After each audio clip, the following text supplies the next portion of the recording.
All right, ladies and gentlemen, we are back. New York Real Estate Investors Association bringing you another live webinar. We got two amazing guys in the New York markets that are going to be here with us today.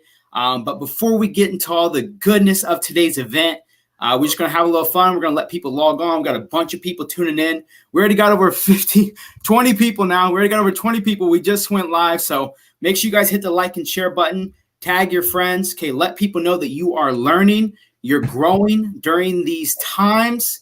The only thing that we can do is grow and surround ourselves around great people. We have some amazing speakers on today. Make sure you guys are excited. Make sure you guys are pumped up. And, I would like to hear a quick word from my co-host, Sean. How you feeling today, brother? I'm feeling great, man. I'm excited. I'm really anxious to learn from these experts and how they are killing it right now. So I'm hoping that everybody out there that's tuning in, stay locked in. Don't get up and go to the bathroom. Take notes, because I'm hoping by the end of this, you guys get all the tips, secrets, and really know how to grow your business or actually just get started as a newbie. So I'm amped up. I'm locked in. I love that. I love that. You got the hats to the right. You got the brains to the left, I see. You heard it here first, ladies and gentlemen. Come on. On social media. All right, let me put this up here. Once again, guys, for those of you guys who are just now tuning in, we're going to get started here within the next 2 minutes. Okay, you have my word, next 2 minutes. Do me a favor, though, okay? If you guys are just now tuning in, I want you to put it in the comment section. Let me know something that you're looking forward to learn today. All right, put it in the comment section. Let me know something that you would like to learn today, whether that's, scaling the business, maybe learning a specific marketing strategy, maybe learning how to, find certain type of buyers, whatever it is that you want to learn, whatever it is. There's no such thing as stupid questions. We're all here to share. This is a safe space, and we're going to be speaking the truth today. So put it in the comment section. Let me know something you guys would like to learn today. And I'm interested. I'm curious. I want to see what you guys want to take away. Yo, I got to say, bro, I've been watching you grow over the last couple of years. Very, very good speaker. Like, you are just coming into yourself, bro. Like, congratulations, Elijah. You're really growing, man. Thank you, Billy. Means a lot coming from you, brother. I appreciate that for sure. Yep. All right. I ain't doing nothing until I get these comments rolling. Y'all better put it in the comment section right now. If you type in a whole paragraph, you better make it a sentence or 2 sentences. All right. Put it in the comment section. Let me know. I need to make sure you guys are active. You guys are engaged. You guys are learning with us. All right. We literally have over 40 people on this call already, and we've only been live 3 minutes. This is going to be one of our most amazingest calls throughout all of the New York meetups. Guys, we're super excited. Let me know in the comment section right now something you would like to learn, and we're going to get started here within the next 60 seconds. So real quick, Billy and Adam, you guys want to let everyone know where you're tuning in from? Let's start off with that a little bit. Sure, Adam, you want to take it first? I am tuning in from Tribeca, New York City, downtown Manhattan. All right. And I am coming in from Marlboro, New Jersey, my new home. I moved out of New York, and I'm now living in the big NJ. Let's hear it. How do you like it? How do you like it over here? I got to tell you, bro, it's just like Long Island. I mean, it's no different, The communities are the same. The people are the same. Food's the same. Same shit. Taxes are the same. Like, there's no difference. So if there's no difference, then what was the purpose of coming to the Jersey side? My girl was here. Got it. That's the deal. But I got to tell you, I think the deals are different in New Jersey. I think the deals are better, and I think the deals are easier, in my view, in New Jersey versus Long Island. Man, I'm excited. We're going to get into all that. All right, guys, it's 7:05. I got a strict time frame we're going to be on today. And there's one thing that I'm going to share with you guys right now. We are going to make this one of the most valuable events that you've ever been to. Okay? It is my job to deliver. We're going to have some great questions. We're going to make sure you guys are engaged. And more than that, we're just going to have some fun, and we're going to roll with the flow. And I couldn't be more excited for that. So real quick, guys, just want to let you guys know this is the New York Real Estate Investors Association. My name is Elijah Barber. I'm going to be co-hosting today with my man, Sean. Sean, say what's up. Sean from Philly. Did you freeze? Sean is all frozen up. Yo, it's Sean. This is the virtual life, baby. All right, well. There he is. See. You hear Sean? There he is. Say something, Sean, just so we can make sure we have you. Give me a yes, no. It's a little freezing. When he comes back, we'll get the hello from Sean. But just want to let you guys know, okay, today's going to be a really fun event. This topic is literally wholesaling and really how to do it in the New York markets. Sean, you here? Yeah, I'm back. I don't know what was wrong with my connection, but I fixed it. You're all good. We're good. So say what's up, Sean, my man, co-hosting with me today. What's up, guys? What's up, everybody? Elijah, always a pleasure. To the viewers, guys, just take notes, get ready. By the end of this, you guys should have a really good concept of how to do wholesaling. You're learning from the best. I'm locked in. Don't even get up and go to the bathroom. Let's just stay tuned in, locked in, and loaded. And Elijah, let's do this, man. Let's have some fun. I'm super excited, man. It's going to be a good one for sure. So just to let you guys know, today's topic is literally wholesaling, all right? And more specifically, wholesaling in the New York and the local markets to the New York area. Okay, we have two speakers that are on here with us today that literally have probably done more deals in New York than anyone that like any of us know. These guys have literally put so much blood, sweat, and tears and just hustle and have built systems and teams and, you know, all sorts of great relationships, have helped many homeowners out of situations, have helped many investors, you know, buy properties in the New York markets. And people are always wondering, you know, how do you do it in New York? Because New York is one of the toughest markets to do business in. And we have two guys that are local to New York. They're going to be on this live call with us, telling us exactly how they are doing it in today's current environment. And you guys all know over the past few months, there's been nothing but changes going on. And so it's so important that you guys lock in, that you guys stay educated, you guys stay up to date on what's happening in today's market. And I'm super excited. We're going to be going over how these guys are finding deals, how they're finding buyers, right? What's their qualification process like? What makes them different than anyone else? Why are sellers choosing to work with them? We're going to be diving into all that, contracts, rehabbing. However, I have an hour and a half with these guys, and I have to be very respectful of their time. So we're going to get as much as we can in over the next hour and a half, and we'll be done by 8:30. Is everyone pumped up for that? Can I get a oh yeah? Whatever it takes, buddy. Whatever it takes. Boom, baby. So listen, for those of you guys who are tuning in, okay, we need to make sure that we are ready. We are actively engaged. So I want you to just kind of take a second here, right? Take a breath in, exhale, be ready to take in some great information. Be ready to put on the mindset of whatever it takes. All right. And go ahead right now in the comment section. I want you guys to let me know where you guys are watching from. So if you're coming from Brooklyn, you know, shout out Brooklyn. If you're coming from Bronx, put it in the comment section. Let me know right now where you guys are tuning in from. I want to pin some of these up. And by the way, I see your guys' questions. I love these questions. We're going to be getting into all these. Such great questions here. So put it in the comment section. Let me know where you guys are tuning in from. And let's see where everybody's watching from today. Let's see who's going to be my first one.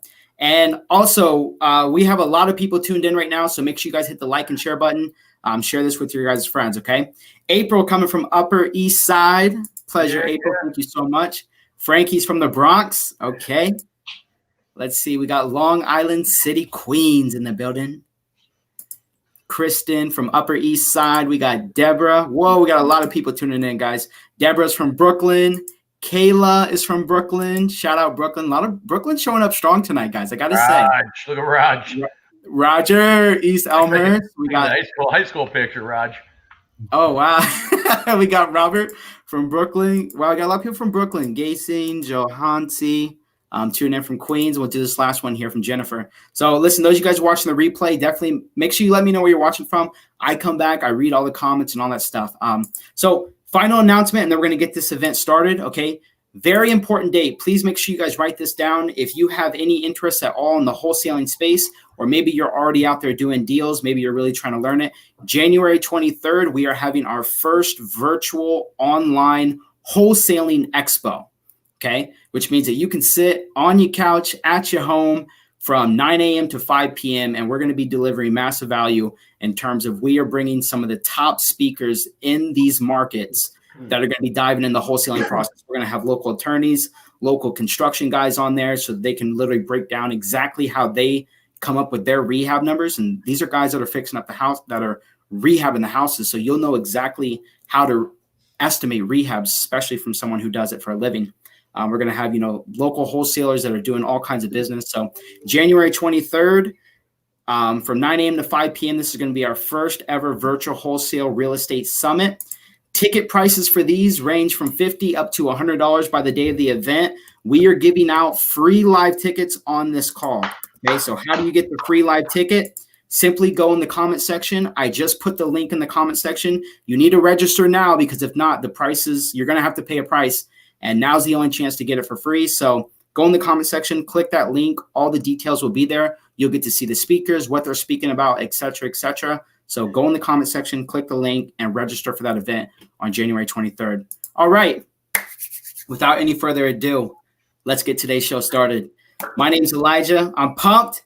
I want to do a little quick intro for our guest here. But, these two guys have such a remarkable story. And much more importantly, I cannot wait to dive in and figure out how they've adjusted their business and what are they doing to really stay ahead of the curve today. So, to start off, I think I'm going to have to go with my man, Adam, So we got Adam Glassman from Property Buyers Group from New York. Guy's been wholesaling for years, been in the real estate business. Everyone knows him as a wheeler and dealer. And Adam, we're super excited and honored to have you here today. How you feeling? And give our audience a nice, warm introduction, brother. How am I feeling? I'm feeling great. I just got tested for COVID. I'm tested negative. Good. But the STDs came back positive, so that's not good. No, I'm kidding.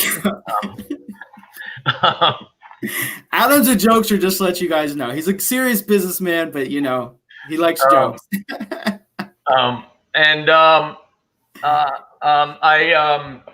I own Property Buyers Group, which does every little thing in the book, wholesaling and rehabs and buy and holds and a lot of court crap, meaning we go to court, we buy partial stuff, we do anything and everything under the sun.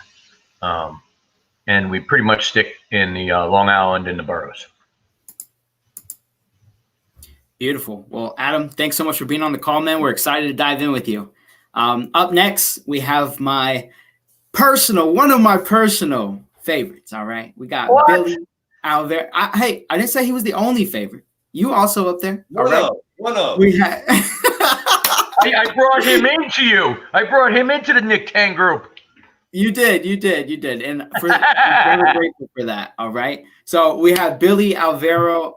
Man, this guy is an absolute, true, humble, great guy. And Billy, we're super excited to have you here, man. He's on Unstoppable BA on all social media platforms. Make sure you guys follow him. He's educating people how to wholesale, how to do the fix and flips. This guy has done any project that you can think of, specifically in the New York markets and even some in Jersey. So Billy, super honored to have you here today, man.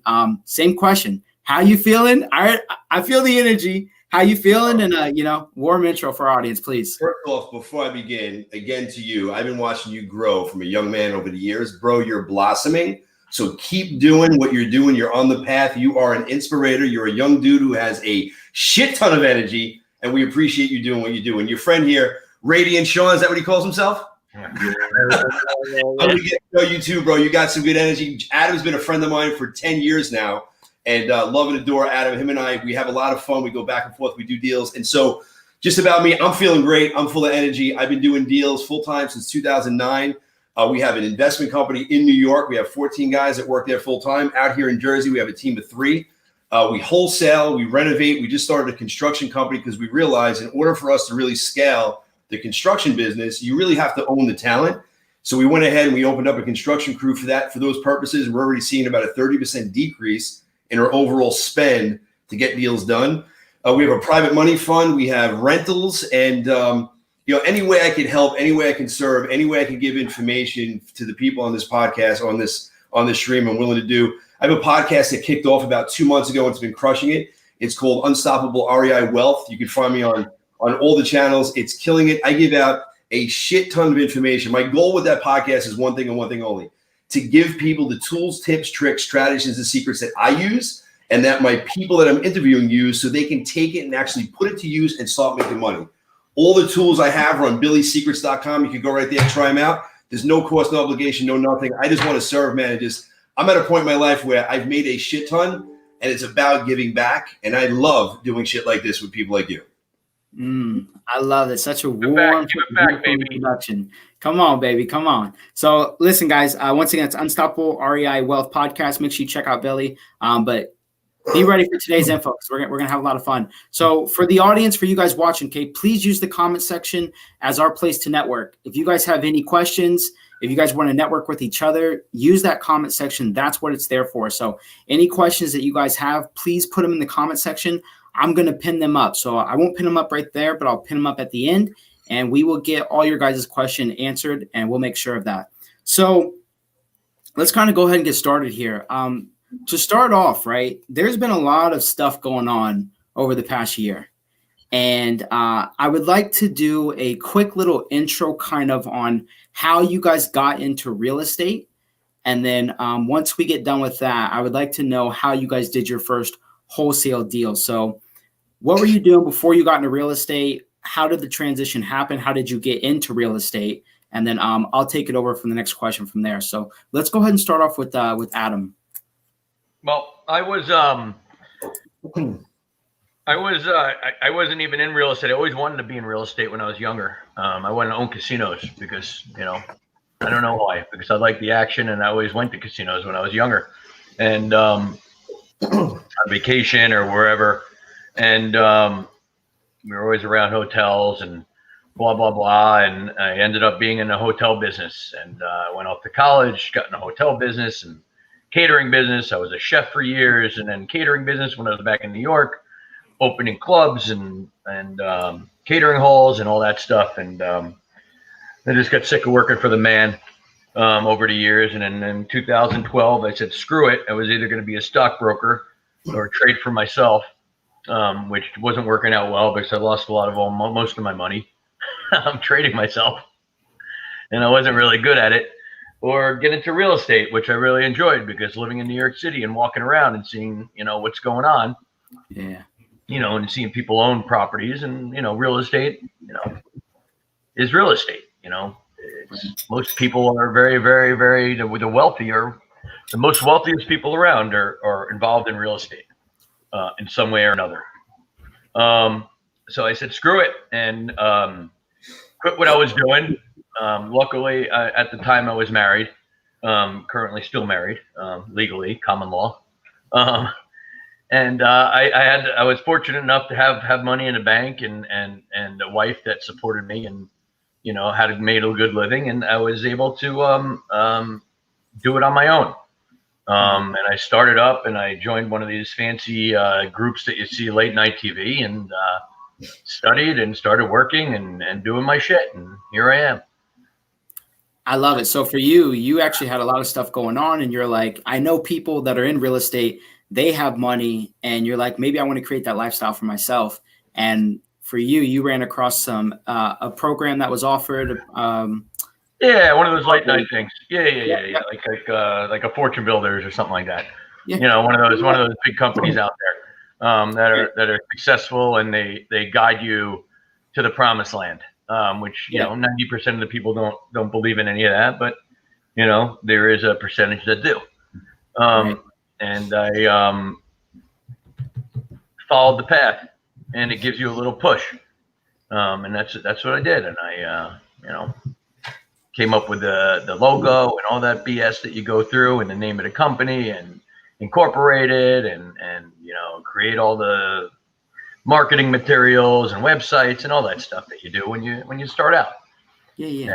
And you live and learn. Listen, I'm still living and learning every day, every minute. So Adam, let me ask you: when you signed up for this program, to learn real estate, did you do it for the intention of wanting to do like fix and flips, of wanting to do buy and hold? Did you start off wanting to do wholesaling? Yeah. I wanted to do renovations and stuff like that. Yeah, I wanted to do everything, but you got to start somewhere. Right. I wanted to do renovations because I always watched that HDTV crap on TV. I love that stuff, and I like walking down, Manhattan streets and watching guys, see these houses and these beautiful brownstones being converted, but some of that's fantasy to a point, at least in Manhattan standards. So I always want to do everything at once, but it's just, you just got to work one thing at a time, like Billy's doing. Billy didn't start doing everything at once. He's doing one thing at a time. He keeps stepping it up, and it's, Rome's not built in a day. So it's going to take years and years to get to where you want to be. Yeah, I think that's super accurate. So for you, you got into this educational program. You wanted to get started off with fixing and flipping these beautiful brownstones down New York. Oh, baby, that's such a beauty. So tell me about the first wholesale deal, because today's topic is wholesaling. Everyone's wondering, you just got out of this educational program. How'd you get your first deal? How did you analyze it? Stuff like that. Yeah, let's go through that. Yeah, there was this deal. There was this real dick that I met at an event. I think he's talking about me.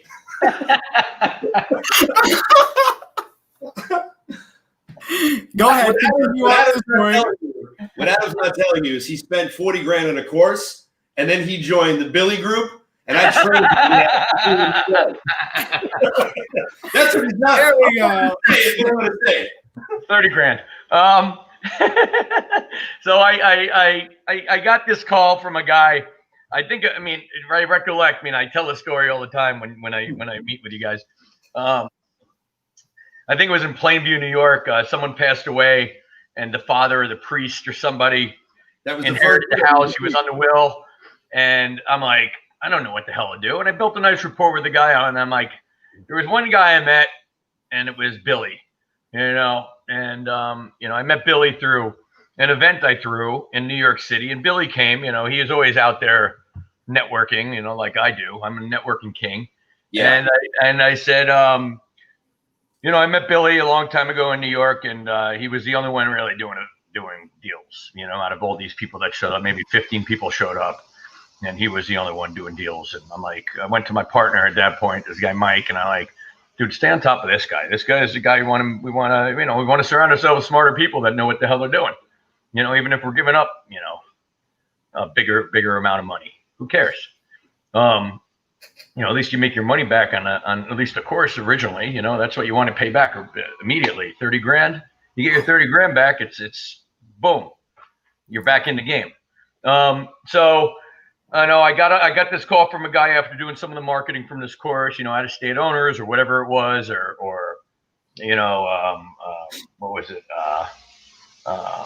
I forgot what it was. Let's say out of state owners or what's the other one? I'm blanking. Absentee, vacancy. State. Probate. I called Billy, or I emailed Billy, and I'm like, can you go see this guy? And I gave him the details of the house, and I didn't know how to run comps. I knew how to do nothing, And Billy ran the comps. He had someone run the comps. I was like, yeah, this seems like a decent deal. And, he goes out there and he says, yeah, I locked it up, And he's like, I'll give you 2-3 grand, or $2,500 bucks, I'm like, $2,500 bucks. And they're like, tell me the numbers. And I couldn't even remember at that point what it was. I'm like, you know what? I'll take it, Bill. And he probably made 25 grand on it. And he gave me 2,500. He won't even remember. It was so long ago. And that was our first deal together out of thousands, or not thousands, but hundreds. There's been a lot of deals since then. And now Adam and I have been just joint venturing on a ton of shit because he's smart. The one thing about Adam, Elijah, you hit it before. He's a networker, but he's also smart because he's the best leverager that I've ever seen. He knows how to leverage everybody else's time and money to make deals happen. See, I never built the business like Billy has, because I just used other people's resources around me and give up a little money that I don't need. I do need it, but why not use his money and his other people's money and give up 20% instead of, me busting my ass and giving myself a heart attack at 50. He's actually, I have a lot of entrepreneurs that we do business with. These are guys and girls that they want to be on their own. But listen, you have to be completely rock-ass crazy to start your own business in any day and age. You have to have a touch of absolute craziness. And a lot of people aren't cut out for that shit, but they still want to do it. So I have joint ventures with guys like Adam and probably 15 or 20 other people where they'll do a part of the business, but then they come with me and my company takes care of like everything, fixing it, negotiating with it, getting the money, selling it on the back end, and they just get a check. And they're like, yo, I like this relationship because it's a win-win for both parties. Billy, you're giving it all away. We're definitely going to get to that soon. So don't give all your secrets away yet, because we're going to go into deal sourcing actually the next question. So let's stay on track, Adam. I think you were saying your first deal, right? So you found it, you reached out to Billy, and you pretty much. I got my first check, $2,500. He said he'll get me back. He said he'll get me back on the next one. He tried to wholesale me a house that he didn't even know anything about. I think it was in Glen Cove, man. And I go, did you do any due diligence, buddy? A guy died in it 3 weeks ago. He got shot. He goes, no. I go, I'm not interested in this.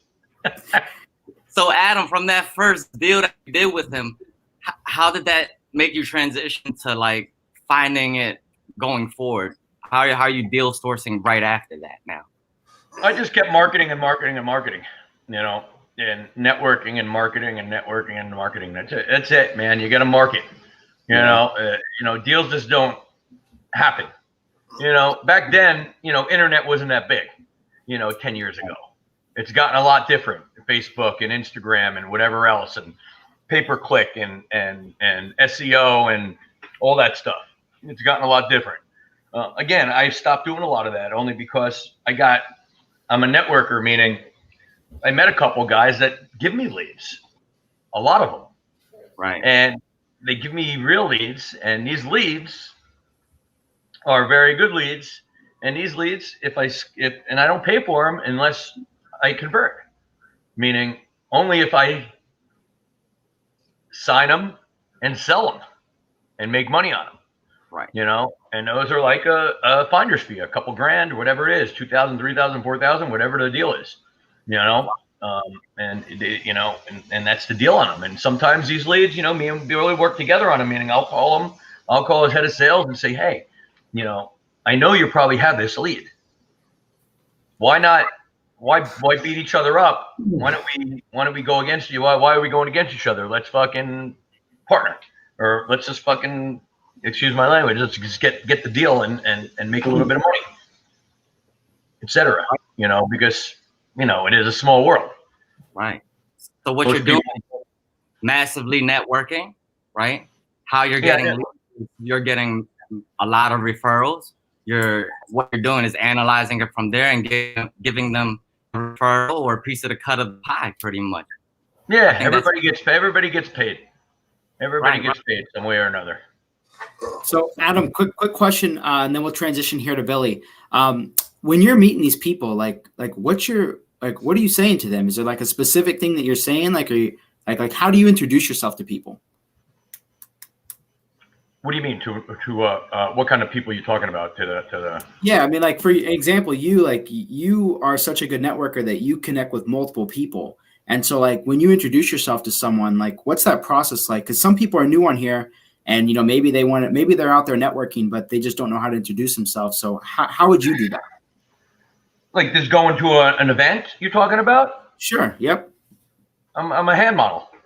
I do hand modeling. That's what I say. That's to break the ice. All right. So the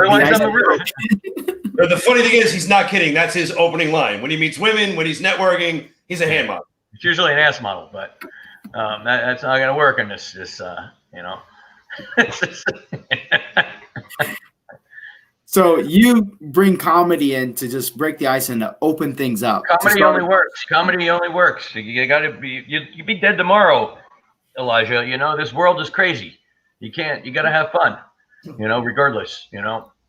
So what is one thing you would say to somebody in that initial first meeting of each other for them? Well, I'm a real estate investor. I have a little elevator pitch. I'm a real estate investor in the boroughs of Long Island, you know, and I flip and wholesale and renovate, blah, blah, blah. You know, buy and hold and take on those deals that you don't want or nobody wants and buy distressed properties, etc. I haven't done it in a long time. I mean, it's been over a year since we've been out networking, so I'm a little rusty. So, yeah, I mean, I'm in mostly residential, so it's not, most of the things out there. And again, I don't go to the inexperienced places very often. I don't go to the RIAs. I mean, no offense to you guys. It's just, I don't get anywhere there. All I do is hand out a bunch of business cards. Nobody calls. And if they do, they send me stuff that's marketed online, or, I just have no interest in that. I'm more interested in buyers than anything, because deals come, You know what? I think you just said something interesting, because you said you hand out business cards, but a lot of people hand out business cards, but the way you break the ice with your comedy, and then you just remember things, is how you pretty much make an impression on somebody to think like, oh, I got a lead. Let me think of Adam. Yeah, absolutely. I agree with you there, and it does come full circle, and it does come back to me. And listen, I don't go out networking just for the hell of it. I do go out networking because I do get something out of it. Whether it's a night away from whatever, de-stressing, or hanging out with some old friends in the past, or, there's always people I know at these events. I mean, they're all city events, 90% of them New York, Manhattan bound, I'm not going to any of those old Nick Tang events. No offense to his I just don't do them anymore. I'm not learning anything. I'm past that stage. Those are fun though. I've learned all I can. Now it's just, going to Billy now and trying to get on his team and get a job in his firm.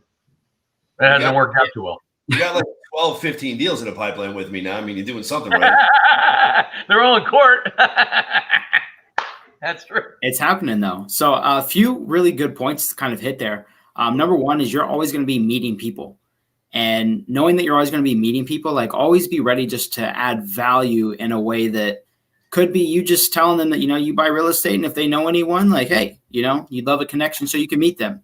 And I mean, it's as simple as that sounds. Like literally that's what Adam does. And, he meets buyers, he meets sellers, he meets people.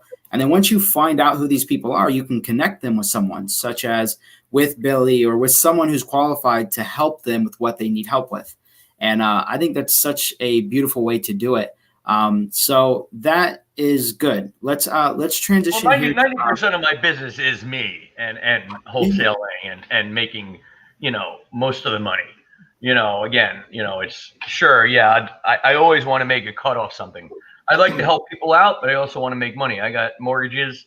I got a house upstate. I got an ex. I got animals. I got mortgages. I got cars. I got a lot of shit to pay for, as does everybody else. We got expenses in this world. So, I do expect, and I do go out of my way just as much as Billy does to help people out, all the time, as much as I can. But, there's certain things I won't do for nothing.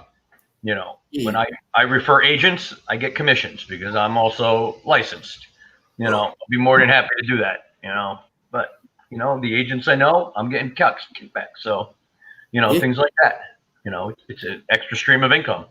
Huge. Yeah, it's all part of expanding the skill set. And Adam's a guy who's literally mastered that. So that's great. All right, let's transition here to Billy. So Billy, give our audience a little background on what you were doing before you got into real estate, and then talk to me about the beginning of the real estate journey. Yeah, so I mean, I've really been in real estate since I came out of the womb. I bought my first house, my first investment property when I was 18, going on 19. I've been loving real estate since I was 14 years old. I watched Dave Delgado. You guys are way too young to know who he is. He was an old information marketer. He used to have this big black mustache, and he used to do it from Hawaii with his Hawaiian shirts. And I would literally watch this guy at night for 45 minutes to an hour. And he would talk about how he bought properties with no money down. And at the time of closing, he would cash out for $2,500 to $5,000 and have positive cash flow, creative finance. And it got me hooked. And so I was on this mission to want to get into this business. And I started investing at 18, 19, tried college, the whole 9 yards, wasn't for me. But before I got into this full time, I was in the mortgage banking business. And that's a whole nother story I'm not going to bore you with. That company went belly up. I had to reinvent myself. And when I got into this, I was, if people are listening and they're like, I have no money, I have no time. When I got into this business, I was $14 million in debt. and I had no money, no credit, no job, not even a house. They were foreclosed on the property. And so I could tell you, if you're brand new, don't allow that excuse to hold you back from actually realizing your vision, because we all start from somewhere. We're not all born with silver spoons in our mouth. And when you have adversity on you, you need to step it the hell up and make shit happen. So I had a choice. I could have either laid in the couch and just allowed the issues that I had to kill me, to affect me, or I could have pulled my head out of my ass, which I did, and go forward. And it wasn't easy. It was a difficult journey. I had the world against me.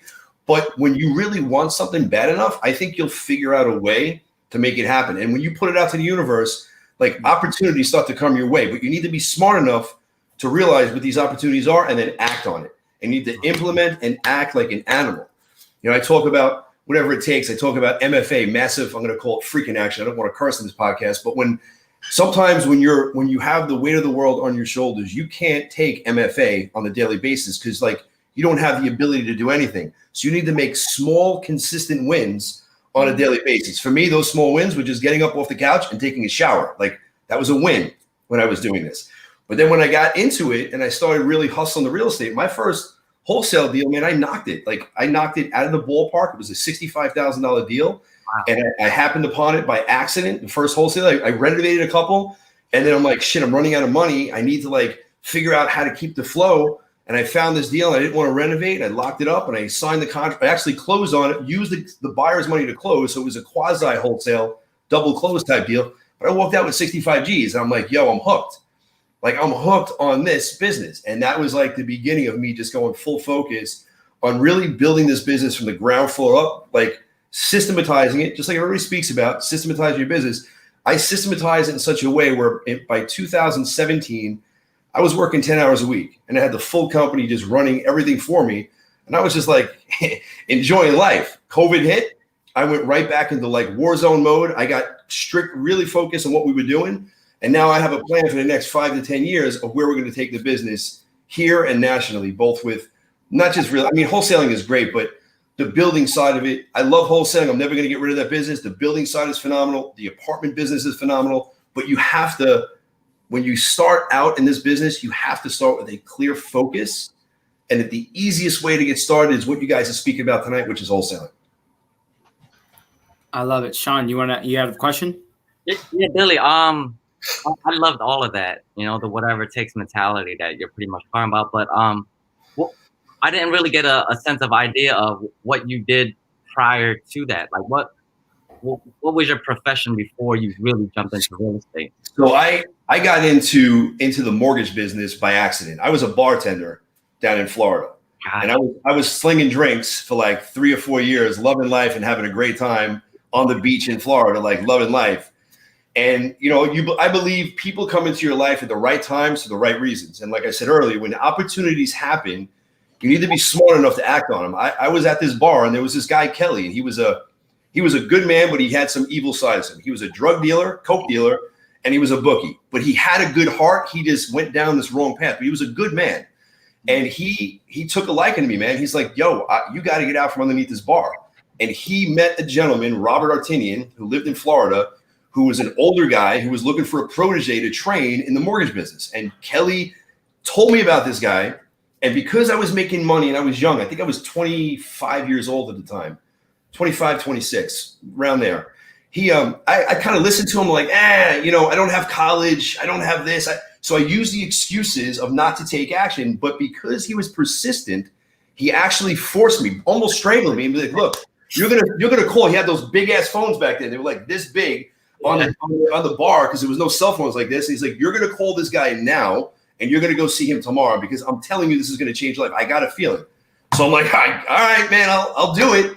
I made the phone call, and that phone call was the pivotal moment in my life. I went from, you know, making $35,000, $40,000 a year as a bartender to making $35,000, $40,000 a month in the mortgage business, to then starting my own company where we were bringing in $3.5 to $4 million a month. We built the business to over $1 billion a year, taking it public. And I had a lot of blessings behind me. I had a lot of like good things happening. The market was taking off. Like, I was not some genius. I was just in the right time, right place. But I had this desire to just grow, and I ran with it. And when I tell you I focused and I executed like an animal, I did. And when shit hit the fan, I was taking it public and the whole thing started to unravel. It was like, all right, I got to deal with it. And it was 3 years, man, of when I lost the business, of dealing with all the BS. And Elijah, you heard this story before. It was not easy at all, Sean, when I lost that business. But then again, when I woke up out of my depression and I was in a drunken stupor and I was doing drugs every day because I was trying to deaden my mentality of what I was going through.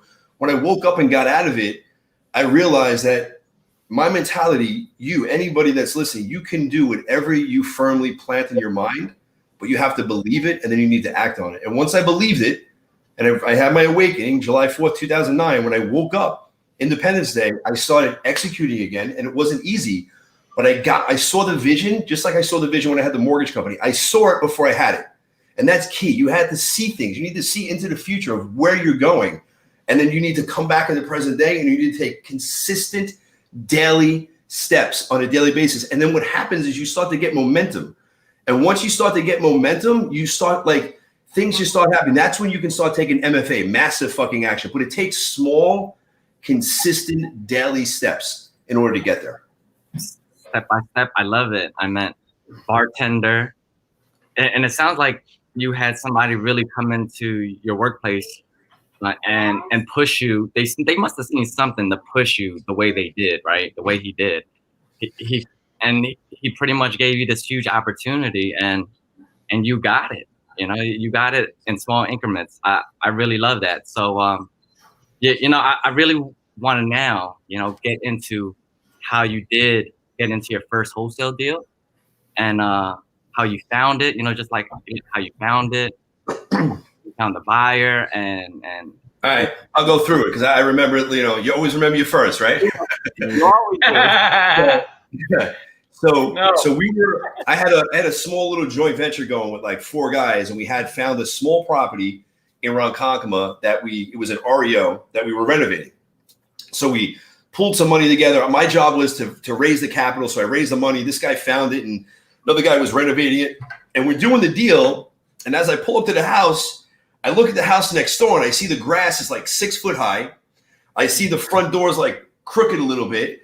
And I'm like, yo, what is going on with this house? I asked the neighbors, like, oh, it's been vacant for a while. The people are there. I think they're crackheads or in and out. So I'm like, I knew nothing about skip tracing and locating owners of the property. I knew nothing back 10 years ago, 13 years ago. So I happened to go to the house one day and I saw this chick that was wearing these pair of shorts that were probably 6 sizes too small. And she's outside to the music, shaking her ass. And I'm like, I pulled up. I go, man, this girl, she's like connected to the house. So I roll up on. I go, yo, what's the deal here? Whose house is? Oh, it's my mother and father's. They're in bankruptcy. They're in foreclosure. I'm just taking my last things out of the house. I said, you got to introduce me to mom and dad. I think I can help them out with this. And they're like, nah, people tried. It's not going to happen. Long story short, I saw an opportunity. I acted on it. I connected with the mom and dad, sat down. We negotiated a deal. I told them, look, I will get this done. I will stop the foreclosure. You have equity in the property. I will give you cash. I'll make this happen. I had no clue what the hell I was doing, but I knew that I had a deal.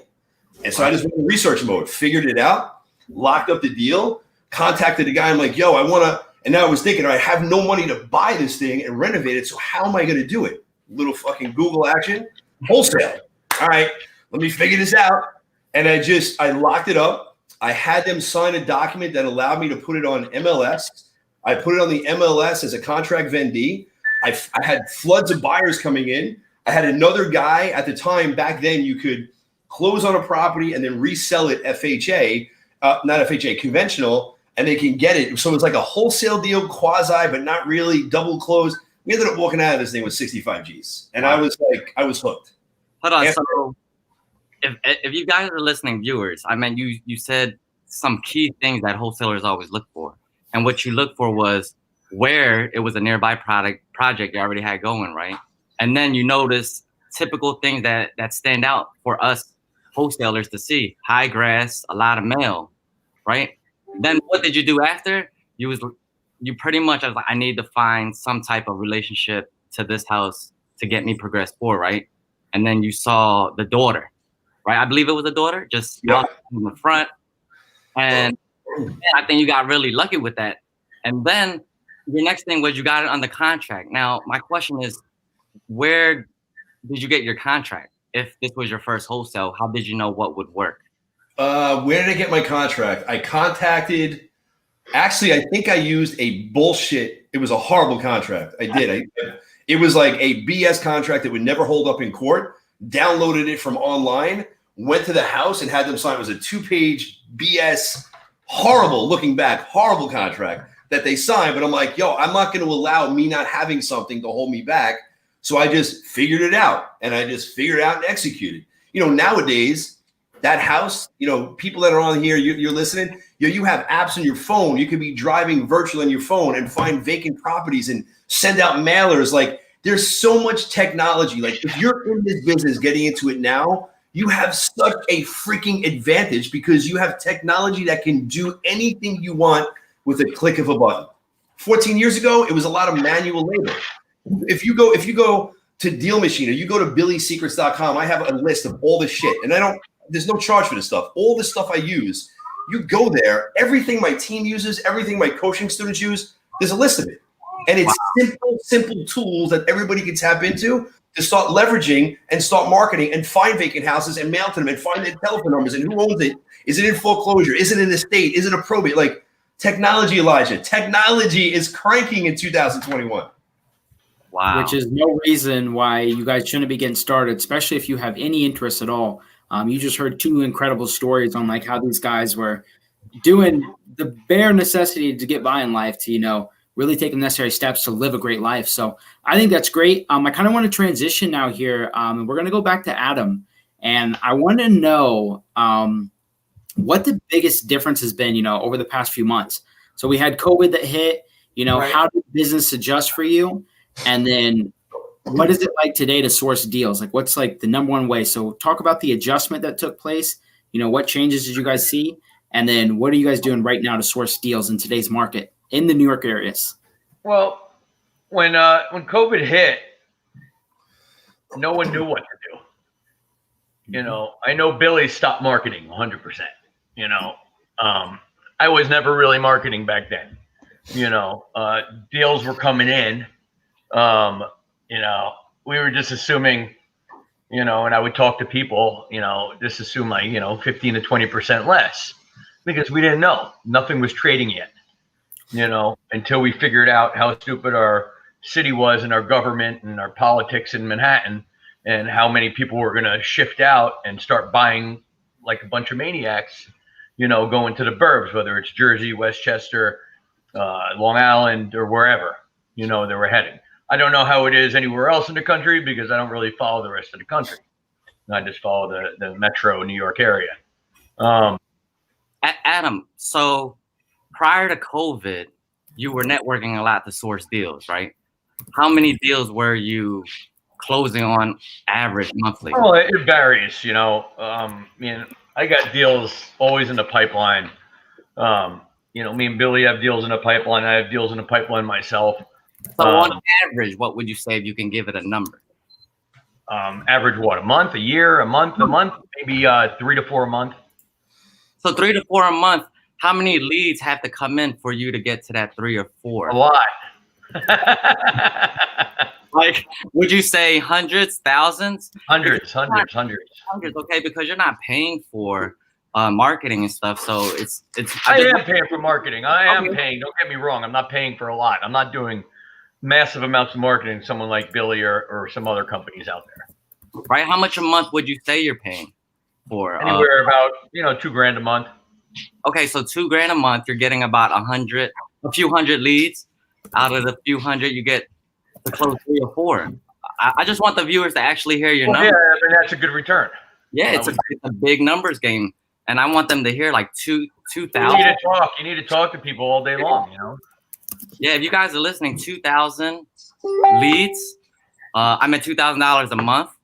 A few hundred leads down to 3 or 4 guys. This is what it takes to make wholesale. No, man.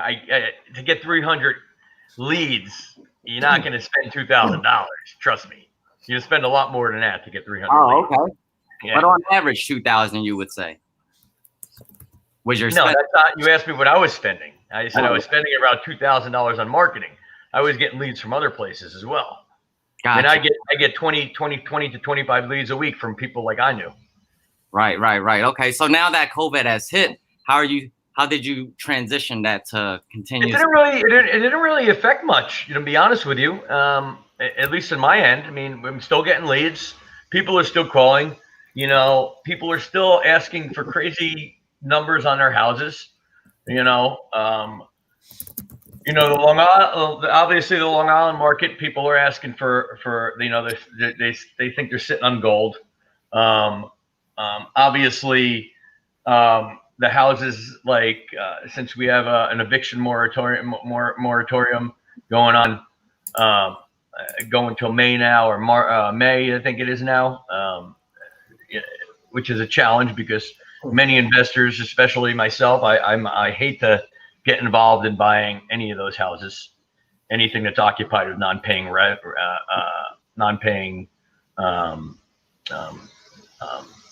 any kind of non-paying tenants. That's a year, to my knowledge. I don't know how Billy is getting involved in that. Billy, you buying any tenants in place?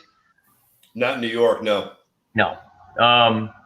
So I don't know about a lot of the other people unless you could pay them off. But, I think a lot of foreclosures are going to be coming out, a lot of shorts and stuff like that, which I'm waiting on because people are getting backed up. Jobs are still not there. I've been getting a lot of calls on those. I got about 3 or 4 short sales still coming in right now, which isn't a lot, but it's better than nothing. The market hasn't changed it as much. But. So I mean, it's been the same for you, pretty much. Even to a point.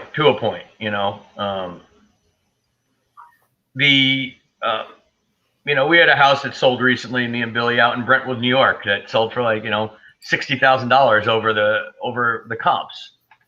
In one of the worst school districts in Long Island. I mean, tiny little house. We bought it. We put $20,000 into it, not even $10,000 into it. 16. And people are lined up around the block, which tells the tale that people want to get out of New York City, and they're looking for anything. And it's like that anywhere with anybody putting out new product, or any kind of anything that goes on the market that's priced somewhat right. Because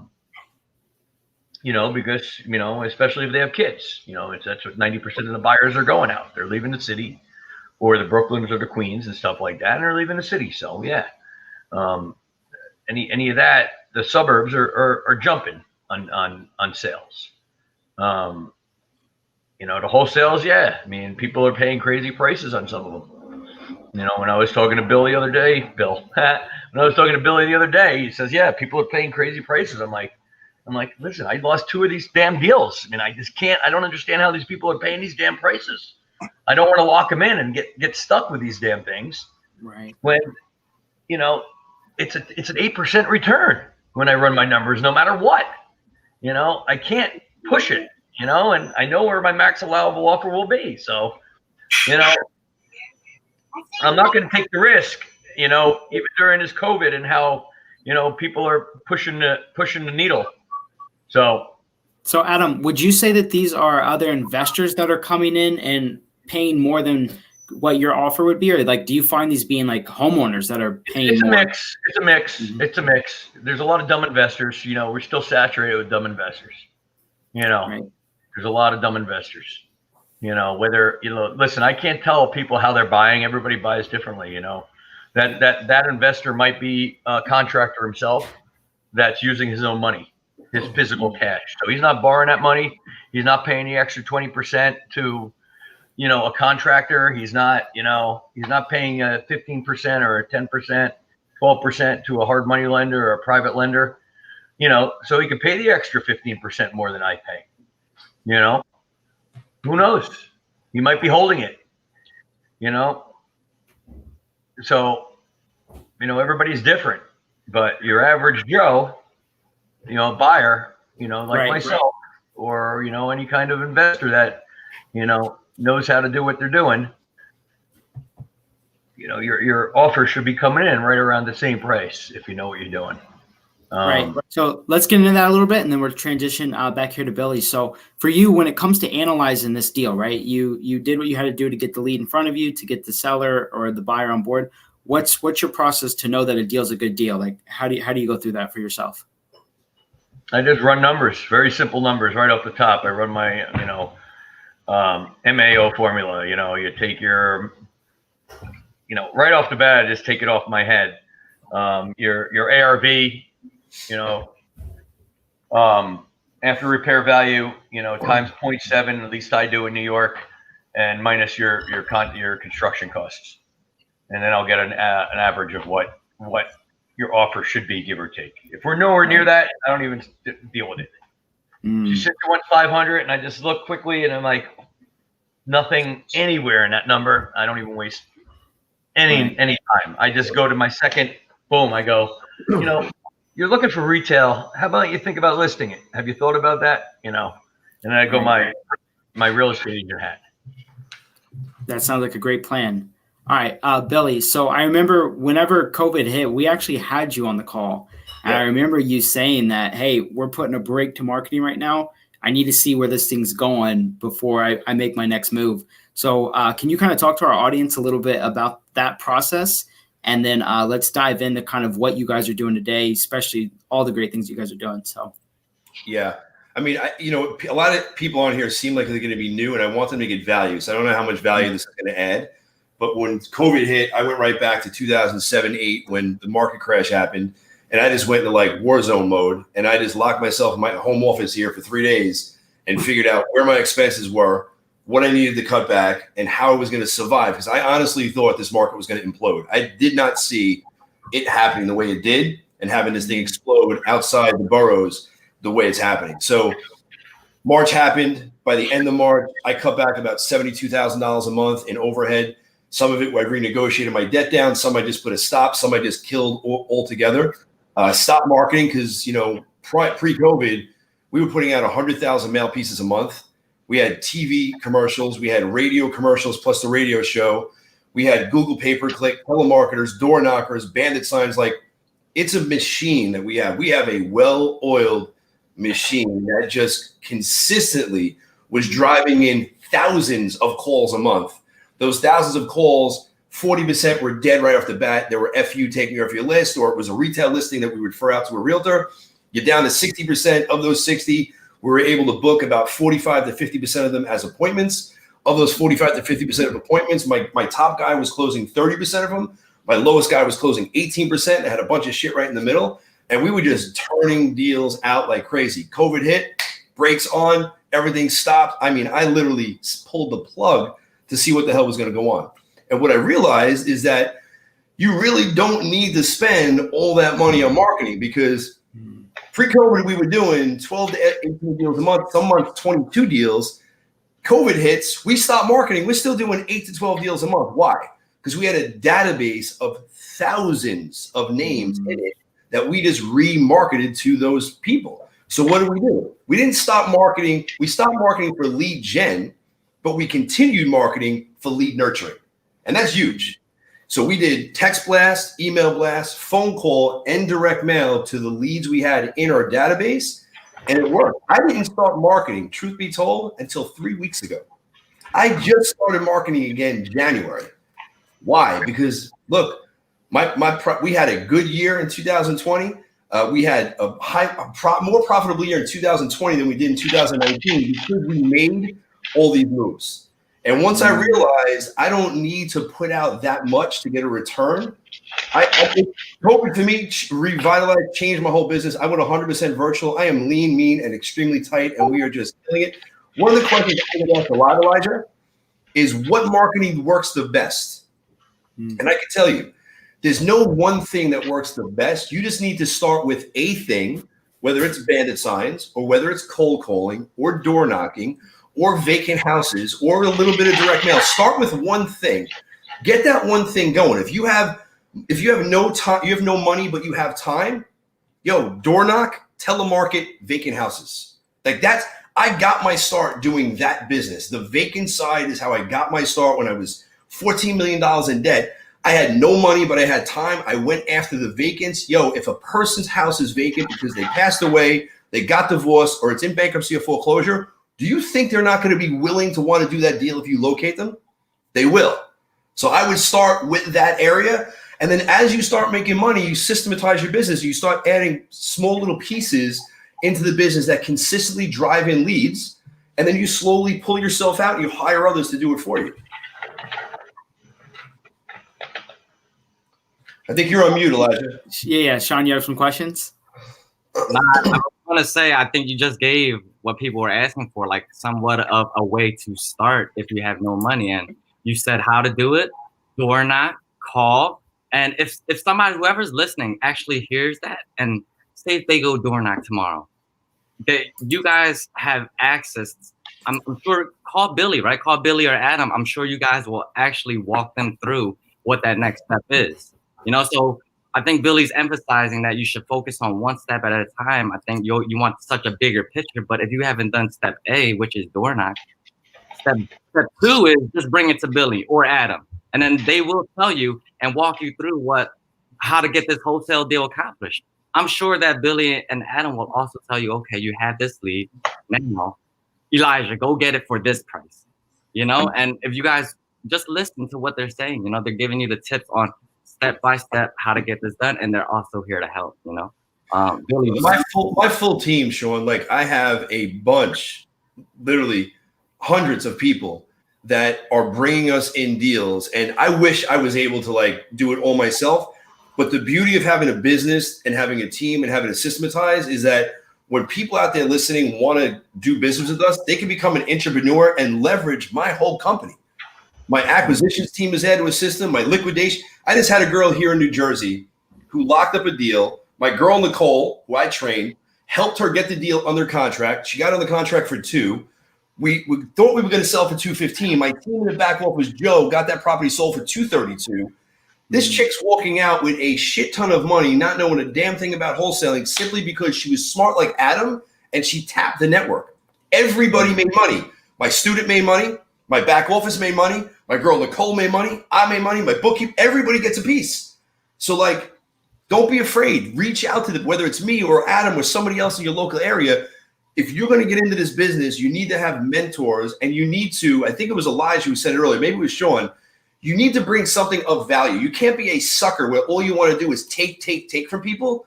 If you want to get, you need to give. And if you give leads, if you give value, you will get value back in the return of deals that get done that otherwise wouldn't, and everybody makes $1 and everybody splits a piece of their pie. It's a law of reciprocity, man. You got to give to get. You can't be an asker, a taker. You need to give, and believe me, you will get. That's such a great way of stating it. So I know a lot of people are going to be wondering, and I'm very interested in hearing both your guys' feedback on this. You guys are doing a lot of stuff today to kind of generate these leads, to have these opportunities in front of you. What are you guys doing today to analyze the rehab? How are you guys looking at the construction? Billy, I know both of you have been in this for a while, so keep in mind a lot of people on here are new.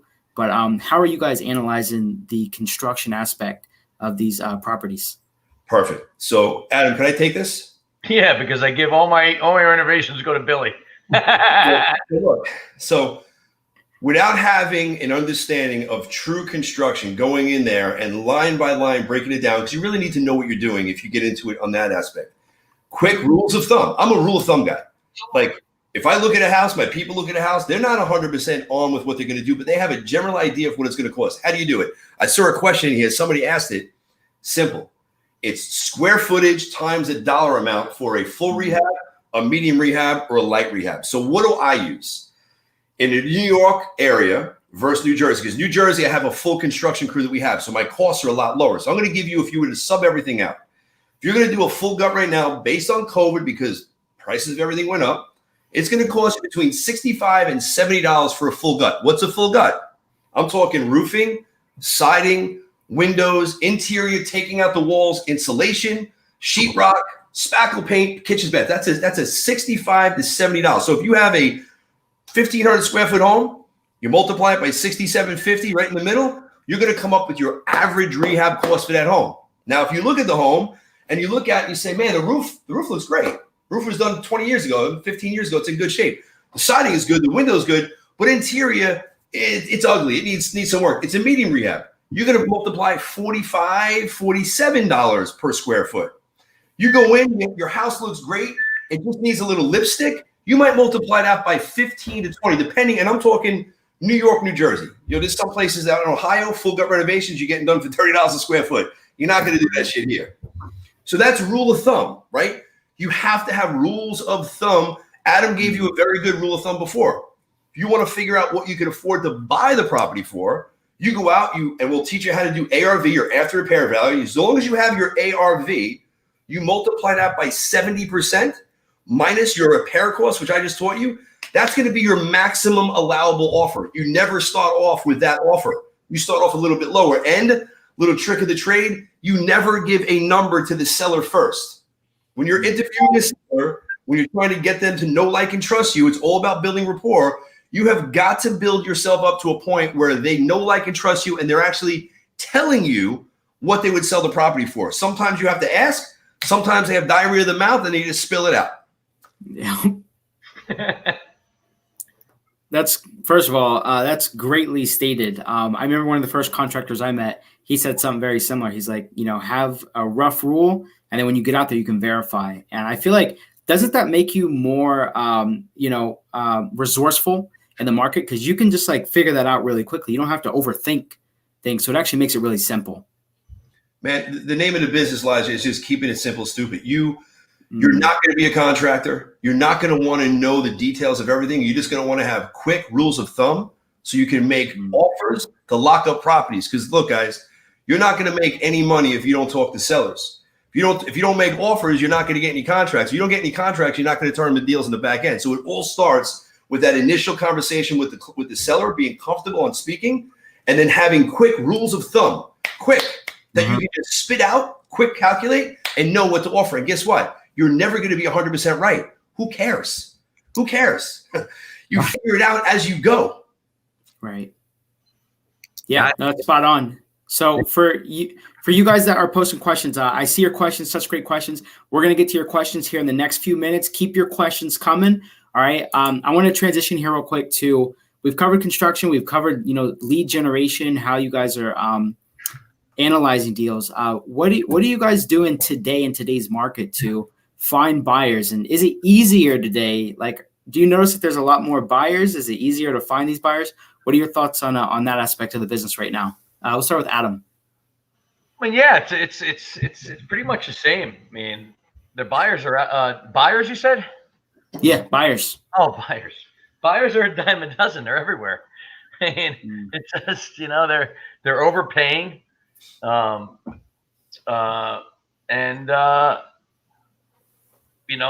always looking. I mean, I get probably I don't know how many emails I get a week looking for deals. Hey Adam, you still have that deal? You still have that deal? You have any Queens, Brooklyn, Bronx, blah blah blah blah blah blah blah. From the same guys over and over again. The same guys that didn't want to pay it back in the day. It's long gone, buddy. No, I understand. So for you, you notice that there's a lot of buyers. Do you notice a lot of them are wanting to pull the trigger, or just are they just talking? Yeah, I mean, they're tire kickers, a lot of them. So it's really still the same rule. There's only a few buyers who are actually buying. 95% of them are tire kickers out of the investors out there. If they say they're an investor, they're a tire kicker. 95% of them. That's just my opinion, but listen, what do I know? I'm just curious, Adam, because someone who's new on here, maybe they're running into buyers, and maybe they met 10 to 20 people, and everyone said that hey, I want to buy. These are the areas, and here's some of the criteria. What's one or two things that you might do to qualify a buyer, just to see how real they might be? I want to see what they bought. I want to see what they bought. If they bought anything. I want to see a proof of funds. Send me your proof of funds. If you keep bullshitting me around that you don't have a proof of funds, I don't want to waste my time. You know how many times I get asked for a proof of damn funds? Don't give me a verbal offer. Send me a letter of intent. There's a system to it. Anytime I send an offer, it's a letter of intent along with a proof of funds. It doesn't have to be your bank account, but don't send me some bullshit offline that says, Joe Murphy from South Carolina, in the middle of bumblefuck, that it's a form letter. It's not going to work. I know those are fake. Right.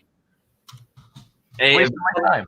If anybody's listening and you are considering trying to buy a wholesale from Adam, consider coming prepared and stuff like that. And honestly, after one deal, if it's successful, I'm sure the transaction should be a lot smoother with the second, third, and fourth. I give everybody a shot. I don't judge people like this, but there's rules and regulations, and you got to go by them. Listen, I have systems just like Billy has systems, and if you want to put an offer in on the property, I'm not going to go by your verbal damn offer.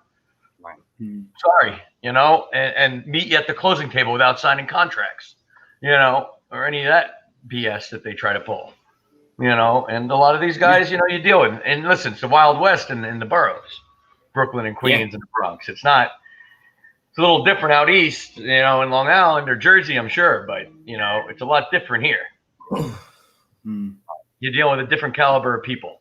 It's just the truth, between all the different types of backgrounds of people, between Israeli and the Asian community and Indian community, and there's a lot of money coming in right now. Right. And there always has been. And they buy differently, and they do business differently. Yeah. All right. Such a good point. Go ahead, John. Along a little bit because I know we're short on time. It's 8:12. So Billy, same question to you. We want to give 10 minutes for questions and answers. So in 8 minutes or less, give us your perspective on what you're doing with buyers right now. Yeah, so I'm going to give the listeners like I want to school them. I want to give them tools that they could utilize and tips that they could utilize. Go out there and build their buyers list now. So I saw a question on here earlier. Should I build my buyers list first or find a property? Look, it doesn't matter. Both, there's pros and cons in each. If you're going to go after your buyers, let me tell you what you should do. First, I'm going to tell you the ways in which you could find your buyers. So one, there's a piece of software out there called PropStream. PropStream, you could find, and there's a lot of systems out there. You can find the buyers that bought cash in a certain area that you want to hit, right? So that's one way to do it. PropStream, it's a reverse thing. You go to ListSource. ListSource, you can find out all the cash transactions that happened that got with private money or hard money or with old cash. Find those buyers, and what you do is you skip trace them, you call them, you telemarket them, you send them mail. What are you going to send them? Hey, I'm a wholesaler in your area. We find about 1, 2, 3 properties a month. I would love to have a conversation with you. Give me a call or go to my website, put your information in, right? When I started, I had no money, didn't have the internet. I went out and bought white bandit signs, and I put on there 3-bedroom, 2-bath, in foreclosure, cash offer only with my cell phone number. I swear to God, I got 50 cash buyers within a weekend. Like my phone blew the fuck up. I sold one of my 3rd or 4th properties in Patchogue with that white sign. So finding cash buyers is not a problem. I just gave you guys 4 or 5 resources. You can put it out on Craigslist, cash buy, abundant foreclosures or distressed properties, tons in the pipeline. Submit your information, your telephone number, your email address, and I'll put you in my buyers list. You can go to Facebook, go to any one of the groups in your area and say, I'm a wholesaler in the area. I'm coming across deals.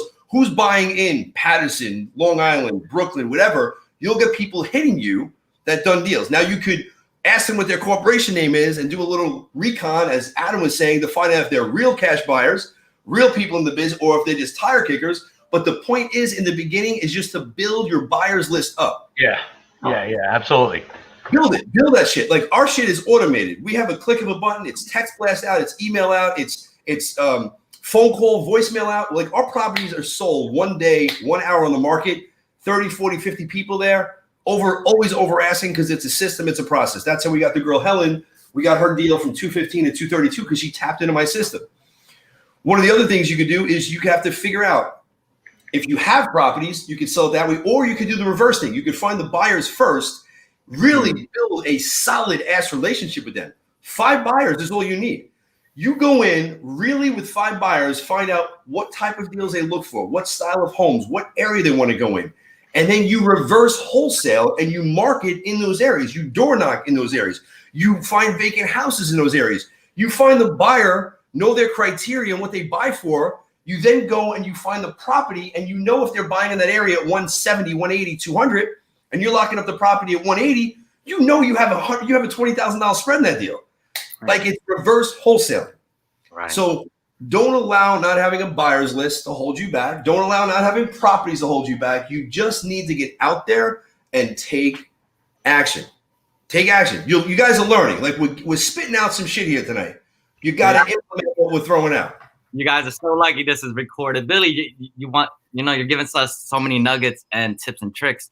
Do you take on like students or anything that you offer some type of coaching? Because I'm sure a lot of people are interested in working with you and Adam as well.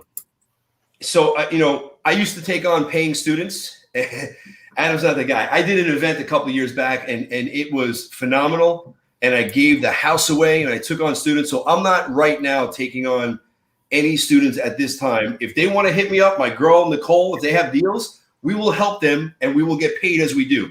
I'm going to be having a coaching program coming out at the end of this year, blowing it up, where it's going to be virtual, where it's not going to be one-on-one because I have, I don't want to work 24 hours a day. I want to enjoy my life. So if I could put my little Billy in a box and put him on a video and just have me train and I can have this 50, 60, 100 people one time training and learn, that's what I'm looking to do. I love it. I love it.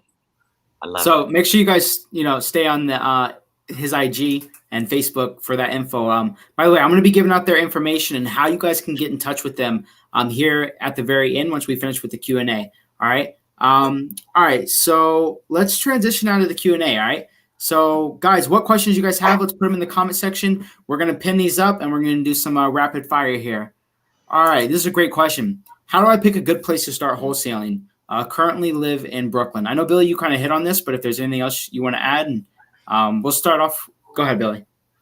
Sure. So, Ms. Ferguson, look, the first thing you do is you go in your own backyard. Brooklyn is a tough market. Don't get me wrong. Adam will attest. It is a very, very competitive market, but that don't mean you can't do it. So if you have no money but time, start in Brooklyn, start driving the streets, start finding those properties that look beat up, look abandoned. You're going to have competition, but that's not a bad thing. There's competition everywhere. You just have to do it. If you want to flip onto the other side and get into virtual wholesaling, then you find a market with a little bit less competition, a little bit easier to get into, but then you're going to have to spend money or a little bit of time over the phone cold calling, but you're going to have to do something to generate those leads. It don't matter where you go. It just matters that you get started. Adam, you want to speak on how to pick an area to wholesale? Or is it backyard as well? How do I pick a good place to wholesale? Well, I would wholesale definitely in your market. That's the number one rule. A lot of people totally make that wrong mistake, is going to the opposite spectrum. I mean, you could do virtual wholesaling and all that stuff down the road, but first you really gotta spend time in your backyard and hit the streets, knock on doors, meet people, network, talk to the postman, do all that stuff. Take Instagram selfies like Billy and put it on his Instagram page. Listen, I'm not going to steer people away from Brooklyn and Queens. Don't get me wrong. There's enough meat on the table for everybody. You just got to get there and figure out how to get there and be at the right place at the right time and market and find your niche. Everybody's going to find your niche. Wholesale might not be your niche. Maybe maybe shorts are your niche, or maybe buy and hold are your niche, or whatever. It could be anything. These guys. On question, if picking your zip code to start with, your own backyard, I think being personable and relating to certain landmarks in your neighborhood is a good way to connect the sellers and your neighbors and that neighborhood in general. I agree. All right, let's go to the next question here. What's your approach on cold calling? Billy, I think you're the only one doing cold calling here, right? Yeah. So I don't want to butcher this guy's name because I can't say anybody's name. So how would you say this, Elijah? Johansi. Come on. We love you, Johansi. We love you. Joe. So listen, simply, when you're cold calling, brother, you can't sound like a cold caller and you can't sound like an intruder when you're calling these people. So the Mr. Brown, the Mr. Michael, it's first name basis. Is this Michael? Who's this?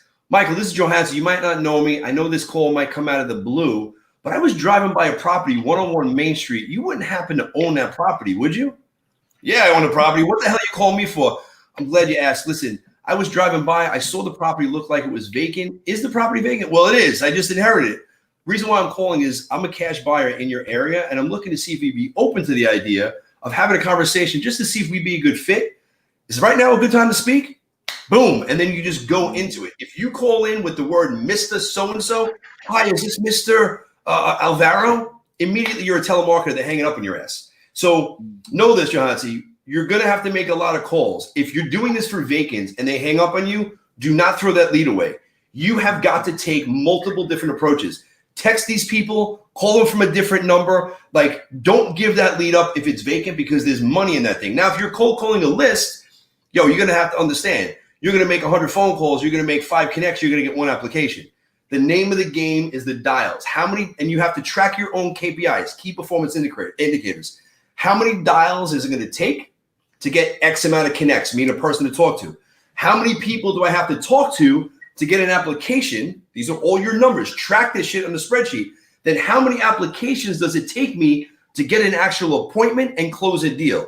You do this for about a month, 2 months, and you start understanding what your numbers are. Then every time you get hung up on, you're going to be like, fucker, I'm 1 step closer to getting a yes and getting an application. I'm 1 step closer to getting an appointment. I'm 1 step closer to getting a damn paycheck in my pocket. It's a numbers game, bro. Don't allow people who are hanging up on you, who are telling you to go F yourself, to blow your mind and put negative shit inside your head. You're going to fail more than you succeed. Just keep on pressing forward. He just broke that down exactly how it needs to be broken down. All right, that answered the question on cold calling. So this question is actually very interesting for me, and I'm curious to hear both your guys' thought and kind of what you're seeing right now. So with kind of what's going on in New York, right? It's all over the news, and everyone's moving out of New York. Do you guys find people still buying in New York? Like, is that number increasing? Is that number decreasing? You know, what do you guys see going on with New York right now and the people who are buying there? Adam, we'll start with Adam for this.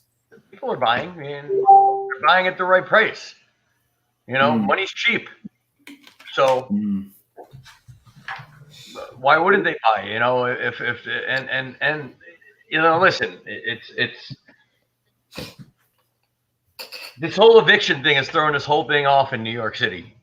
Right. That's the problem right now. But there are still people buying. You know, I get every morning I see all the headlines come in through my email. Every morning I'm up at 4:30. I read them. I see them.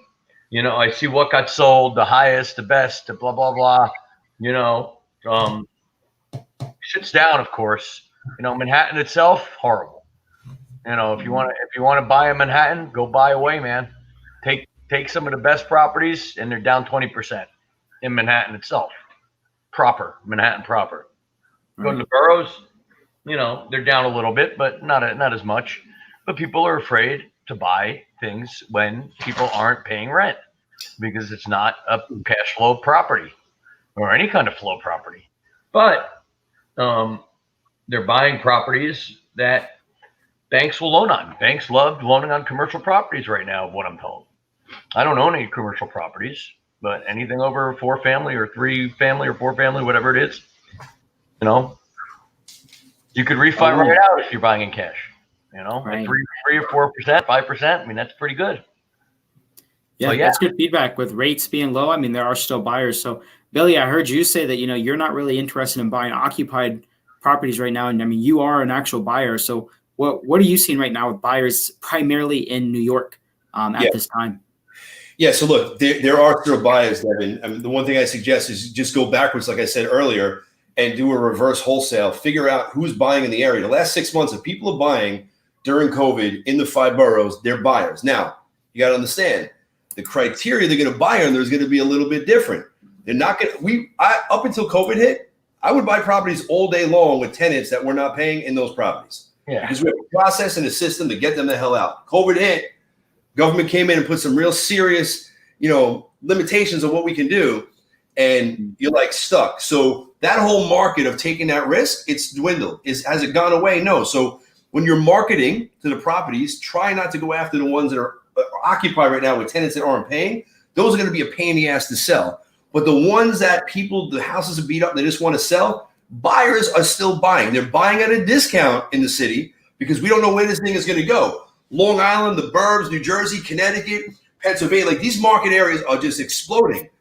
All the metropolitan, all these fucking cities, they're upside down. But there's opportunity. Don't be afraid of it. There's opportunity. Yep. I love it. All right, Christy asked, I would love to hear about Billy's ability to reduce construction costs from forming his own crew. Oh, Duffy. So, Christine, great question. Christy, I'm sorry, great question. So it really just comes down to owning the talent, right? So the two things we did is instead of us subbing it out to multiple different contractors who are going to add on 10, 15, 20, 30% spread on top, plus material costs, we just started controlling the process. We hired our own crews, which we're paying them, $150 to $225 a day, depending on what talent they have. So by doing that, I'll give you a real world example. We had a property that we had out here in Jersey, which we were going to sub out. My cost in New York with me subbing out would have ran me about 30. Here in New Jersey, because I don't have my crews set yet, costs are running me about 45,000 because I don't have the people in my pocket. I said, F this, I can't do this. Immediately started the construction company, got things going. My girl went down, we hired a bunch of people. And immediately I looked at what my talent was going to cost me based on the days they were going to be there and what my material costs were. And it went down to about $18,000, $19,000. So from 45 to 19, why? Because I control the talent, I control the timeline, and I control the material costs, which we're saving about 15 to 22%, depending on how we source materials. But it's a business. Like if you're just starting out rehabbing, I would not recommend going and starting a construction company. I'm 13 years in. I'm just now starting a construction company. I should have did this 7 years ago, but I was doing different things. I told you that. If you're new into this game, don't go out there and start opening up a construction company. You're going to lose your shit. It's great advice. So Jahanti says he's a former bartender himself. Shout out to any former bartenders here. All right. Devin, how did you prioritize your steps to wholesaling? Did you build we kind of went over this with both the guys already. Let's go next question. When you wholesale, is it okay, yeah, it's a great question. When you wholesale, is it primarily in New York, New Jersey right now, out of state? Where's the majority of your guys' business right now? Are you guys doing all over? Let's start with Adam. New York. New York, only New York, right? New York. So we're doing New York and New Jersey, but because of our marketing, we're getting leads from other areas, Connecticut, Pennsylvania, North Carolina, and upstate New York. And I'm just like, yo, my guys are trained. A deal's a deal. I don't care where it comes from. Comps are comps, deals are deals, buyers are buyers. Lock the thing up and see if we can find an ass for the seat. I mean, that's the name of the game. Have you done that perspective? Connecticut or anything? Oh, yeah. Yeah, we've been wholesaling. Look, that's not our primary business. It's a one-off. Right. We're not marketing there. I'm not going crazy in those areas. Before COVID, we were going and we were opening up. And then COVID hit, and I'm like, yo, I'm going to stay nice and tight, nice and small, and not spread myself out too thin. All right. Billy, your website, it's billysecrets.com, right? Almost like Victoria, except it's Billy. Great. All right. We got Deborah. Great question. How many leads? Okay, we already got that. All right. So this is actually a pretty long question from YouTube. Cynthia, thank you. In Brooklyn and Queens, who closes wholesale deals? Is it title companies or attorneys? Let's start off with that. All New York attorneys. Yeah. All of New York is attorneys. Okay. Who do you use? Are you guys open to sharing maybe an attorney or two, or do they could reach out to you for that? Not on mine like that. Yeah. You touch base with them in regards to that. Yeah. What is the typical cost? We already went over that. How do you determine ARV? Went over that. We did. Yeah, we did. Good enough. ARV. I mean, look, I don't know if we so touched on it. So quick ARV. Right. If you don't have access to MLS, try to get access to MLS. If you don't, PropStream is a very good system you could utilize. They have great comps you could do. If you can't afford PropStream, I think it's like $39 or $49 a month. Go to Zillow. Look, people rank on Zillow, but you can get comps off of Zillow. When I was first doing deals in New Jersey, I didn't have MLS. I wasn't using PropStream. I was Zillowing it. So don't use it as a. You gotta analyze them really good. You gotta analyze them really good. Yeah, and then just look, find out the comps in your area. You don't want to go in different zip codes, same school districts, same neighborhoods, same type of house. If you don't have the same house, similar square footage, and just look for 3 properties that were renovated in the last 6 months. Average those comps, That's your ARV. Simple. Keep it simple, stupid. There we go. Ann asked, what kind of contracts are you guys using for your wholesales? Where do you guys get your contracts? What kind of contracts are you guys using? You want to take it, Adam, or you want me to take it? Both of you guys can answer. I took all Billy's. So he stole my. Here's ironclad contracts. Here's what I'm going to tell you. This is like, serious shit. So there's a lot of internet gurus that are good guys, but they'll peddle these 1 and 2 page wholesale contracts that I used on my first deal, if you remember, to get the deal done. Here's the challenge with it, however. If you can't get the deal signed with the seller at the house, and you're not going to have them sign all the time, you're going to have to go through the attorneys. And if you try to give their attorney one of these BS internet contracts that does not look state specific to your area, those attorneys are going to say, you don't know what you're doing. Don't do business with this guy. So all I did is I took the state specific for New Jersey, the state specific for New York. It looks exactly the same. I changed a little bit of the language inside the contract to make it assignable, do a couple of things. And then I added a 1-page rider, which gave me the right to list it, to market it, to 30 days right to get out, do my research. And so when an attorney sees that contract, should the seller have an attorney, they look at it and it looks exactly like the attorneys they're used to working with, and it slides right through. Nice. All right. Jeremy says, in Jersey, I'm curious about New York as well, because this is a New York call. So in Jersey and New York, are you guys dealing mainly with assignments? You guys doing any double closings? I'm going to take this one. So here's my rule of thumb, Jeremy. If I don't have a relationship with the buyer and I'm making over $30,000 as a fee, I'm going to double close it. Mm-hmm. If I have a relationship with the buyer, I may test him on it and assign it if it's over 30. If it's under 30, I automatically do an assignment on my deal. And you have to get ready to tell your buyers when they see that you're making 30, if you have the relationship, you have to just tell them that some of that $30,000 is going to other things, because if you don't have a relationship, they look in your pocket. I don't care what they say. If they're renovating and they're only making 50 and they see Jeremy come around, he's making 35, they're going to be like, bro. Meanwhile, Jeremy, you're out there busting your balls, making 150 calls a day to try to lock up the contract. So you tell him, yo, bro, why don't you go fucking find the deal if you're that good? Don't look at my pocket. It pisses me off when people look at my pocket. I hate it because they don't realize how much work it takes to make a freaking deal happen. It takes a lot of work and a lot of money and a lot of time. I do not technically like to double close in New York City, because it's expensive as hell in New York to double close. Now, I don't know about Billy and his 30 grand, because we've done quite a bit of deals together. And Billy has his tricks up his sleeve where he'll go to the table that day and do, the slip saying, tough shit, well, we're going to close regardless or not. Because what you're saying is, at the table, I'll switch it over from a double close to an assignment. Yeah, he'll just pretend he's selling the property. So he won't even have an assignment until he gets to the table. And they say, oh, we're assigning it. And then he'll do the assignment. And we do that, especially in the city, because it is friggin' ultra expensive. So, you do a double close in the city, it can cost you, depending on the deal size, $8,000 to $12,000 out of your pocket. You got city transfer taxes at almost 2% now, or whatever it is. It went up from 1.4 to whatever it is now. It's crazy. All right. David said, after I heard what Billy taught, I have no more excuses except to go out and just do it, baby. All right. And then David actually asked a very, I like this question because it's compensation structure. And I know each deal is slightly different, especially when the spreads are bigger or smaller and what's all going to be needed. So for you guys, like when someone's bringing value to the table, how are you guys deciding, like, look, do we do 50-50? Do we do flat fee? Like, what helps you guys make that decision when you guys are doing compensation structure for deals?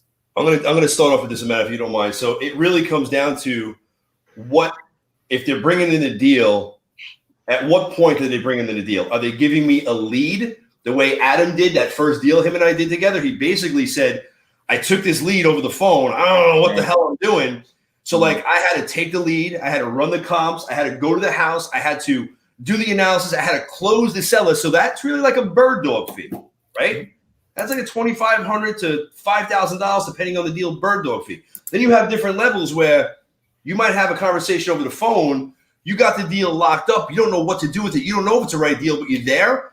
Then I get involved. We analyze it. We get on the phone. We may have to renegotiate. We may sell it in the back end. We could give you anywhere from 20% to 40% profit in that deal. So it really depends. If we're going to renovate it, we're not going to do a 50-50, never on the renovation, because you're giving us a deal. We're taking on all the costs, all the overhead, all the management, all. So there's going to be percentages that we can negotiate, but it's not a hard, steady, this is it. It's let's build a relationship and let's figure out what's going to work for the both of us so we both make money. A lot of my guys in the beginning, when they don't know what the hell they're doing, they're willing to give up a large, I gave up 80% of my deals when I first got started on the renovation side because I had no money. All my money guys had the money. And I'm like, look, I will just make 20% of these deals just to make it happen. They were my deals. I found them. I locked them up, but I had no money in the deal because I didn't have any money. My private lenders put the money in. I was paying them 80%. People are like, you're dumb as shit. I go, no, I'm learning on their dime and I'm making deals happen. And that 20 turned into 30 and 40 before I knew it. You know, they were out and they were just lending me 8% interest money.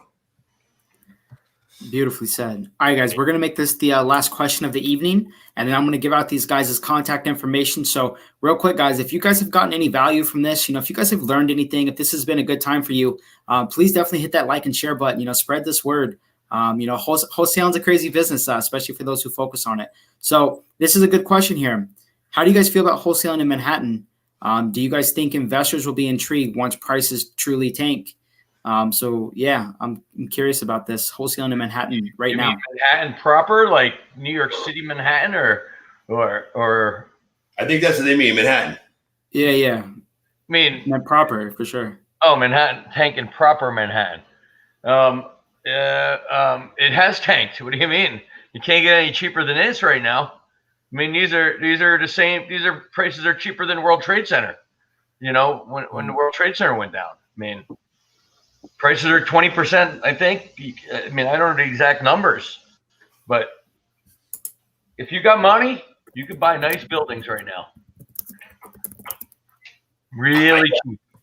I think there's going to be major opportunity in Manhattan for sure. I think Manhattan's going to be on sale, and Manhattan's going to come back stronger than ever. It's just a matter of time, man. I mean, it's just a matter of time. I've been telling people that have money, like family, friends, and like go buy some. Put money to work, even though the market's great. The stock market, but I want to give it to my man Willie DeLinko. Willie DeLinko's in the house. Willie, I love your question, brother. What are some things you guys do in the morning to keep your mindset strong and positive? Yeah, let's go ahead and hit this, and I'll give out your guys' contact information. Yeah. So let's start off with Adam. Adam, give us one thing. Yeah, go ahead. Go ahead, Adam. Go ahead. No, Elijah, you were saying something. So Adam's contact information is down below, guys. Property Buyers Group on Facebook. Make sure you hit him up. 347-201-BUY1. The contact information is down below. I'm putting it in the comment section. Make sure you guys connect with him. Just reach out, start building that relationship. That's right. So to finish this off, Adam, give us one thing you do in the morning, man, to really get the day going. Well, I'm up at 4:30. That's my number. I've been getting up just for the hell of it because I drink my 3 cups of tea. I take care of my animals.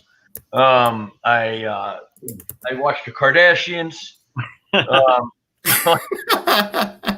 dad. I go through my emails. I respond to emails I didn't get to the days before. I go through my leads. Go through my TMZ, stocks, just the basic stuff, as opposed to Billy that does meditation and all this other crazy stuff he'll go through with you. But nothing better than waking up in the morning bright and early and no one's bothering you and the phones aren't ringing and it's perfect that way. Willie, me and Willie have been on panels before and have talked about some crazy deals before. And I've probably given him quite a bit of good advice recently, actually, over some deals. So I'm happy to share my. You're happy to call me at 5 a.m, Willie. Anytime. All right. Billy, you want to take this away? Wait, let me do the contact info. Hold on. Very important here. All right, guys. Billy Alvaro, BillyAlvaro.com. You can find him on all social media platforms at the one and only Unstoppable BA on social media. Make sure you guys connect with him and his company. Definitely rock stars. So, Billy, what's the morning like for you, brother? Grand Rising. Elijah, I have everything in my life is systems, and I have a process when I wake up. And like, if you're going to win, you have to start your day with a winning mentality. You need to set the stage for everything that's about to happen. So like Adam, I'm up early, anywhere from 4:30 to 5:30 in the morning. My body just naturally wakes up, and I'm up. I go until 12:30 at night. Like, it's high octane all day. How do I do it? I start my day, I wake up. It's the same thing every day. I don't deviate. It's my cup of coffee. It's my morning meditation, 15 minutes, very structured meditation that I go through. It's two different people have vision boards. I have two, I call them mind movies, where I created my vision board in an actual movie form with music behind it. And I put my headset on and I watch it, and I just get into what's happening in my life, and I'm seeing my future as it comes. People think I'm crazy. It's just part of my routine. Then I sit back. I have a daily journal that I do, and I go through exactly what I'm going to do for the day. I write out all my activities for the day, my big projects, what my goals are, what I'm grateful for, which is freaking important. You have to start your day with gratitude. What are you grateful for? Then I put down my goals, my big, hairy, audacious goals. What's going to happen for me in the next 10, 15, 20 years? I write them out every day. My targets for the day. And then at night, I revisit this and write down what were my wins and what were the lessons learned. After I do that, after I set my day, I go downstairs. I get a killer workout, 45 minutes to an hour and 10. I'm upstairs. I hit the shower, and in the shower, I do 10 minutes of craziness, incantations, literally screaming. I have a recorder of myself in the shower, and it's the same thing. And listen, I do this for a reason. My mind, I realize, is probably one of the most powerful things that I can have, that anybody could have. But as powerful as it is on the good, if I don't condition myself with a daily, I go dark real quick, and I get negged out real quick, and the weeds just start popping in all over the place. So I've learned years back, if I want to keep myself focused and clear and going forward, I need to work my mind just as much as I work my body, just as much as I work my business, just as much as I work my relationships. This thing, without this being clear and focused, nothing else matters. You have a clear, focused mind on where you're going, condition daily, you keep your body fit, you have good relationships, and you're gracious every single morning when you wake up. Sky is the fucking limit to where you're going to go and what you're going to experience and what you're going to do. And just being on events like this, Elijah, and just giving, I don't want shit back in return. I just want to be able to give it. I'm hoping somebody on this call got one thing that connected with them, that they can say, you know what? I'm going to go implement this. If I did that with this call for the last hour and a half, mission accomplished. One person at a time is all I have to change. I love it, guys. Unstoppable BA on all social media platforms. Make sure you guys connect with him and his company. If you guys got any value from any of that, man, hit the like and share button. We love this. All right, Sean, this is all you, man. Guys, thank you so much for tuning in. I hope you guys got a lot of value from Adam and Billy. I know it was a lot of info to my new wholesalers that want to get into their first deal. Please, I know it's a lot of steps, but if you got anything, implement one thing that you got out of it today. And if you get stuck, reach out to Billy and Adam. I'm sure that their doors is always open. You have their contact information. Just don't be scared. What is that? Whatever it takes. You want me to show my trophy? To the veteran wholesalers, I hope that you guys got more nuggets, got more ideas from what they're doing, staying in the game to build their business. And to the buyers, you guys got a sense of what they expect, what they're doing as wholesalers. You could buy from them, just reach out to them, and just come prepared. And also, guys, if you really love this topic, January 23rd is our first ever expo for particularly just this topic of wholesaling. Tickets are free right now, so please take advantage. Elijah, can you just drop that link when you get the chance? Tickets day of event, 50 to 150. I think you mentioned, Elijah. Mm-hmm. So guys, stay locked in, continue learning, implement one thing, and yeah, we'll see you tomorrow. I think we're having another Zoom tomorrow. So guys, tomorrow we're right back at it. All right, guys, we appreciate you. Billy, Adam, absolute honor. Learned so much. Our community is grateful. We will see you guys soon. We love you, and I hope everyone has a good night. I got one question, bro, and I want everybody to answer whatever it takes. When I ask you this, I want you to yell it, whatever it takes. Let's go. You gotta do. Whatever it takes. Right. Let's go.